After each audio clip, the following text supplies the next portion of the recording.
Ang kaaway natin, 2 tao lang sa loob. Si Martin. Sino yun?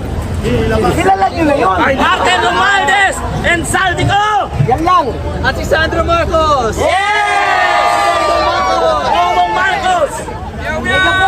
Gamitin ninyo ang puso't isip ninyo. Pakinggan ninyo ang hinaing ng taong bayan. Sapagkat ang apektado dito ay ang taong bayan. Kahit kayo, minsan ang inyong mga sweldo, ang inyong mga ITM ay nakasanla pa. Dahil sa mga kagagawan ng mga politiko nating magnanakaw. Kailan pa kayo magising sa katotohanan? Walang nakasaad sa konstitusyon natin na kampihan ninyo ang mga politikong magnanakaw. Ang nakasaad sa konstitusyon natin ay protektahan ninyo ang ordinaryong Pilipino na siyang magpapasweldo sa inyo. Hanggang kailan kayo maging bingi-bingihan?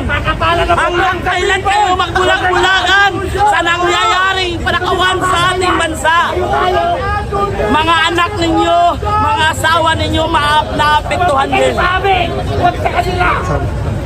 Hindi po kami galit sa mga puso. Ang nais lang po namin makising kayo sa katotohanan. Gamitin ang puso, huwag ang utak.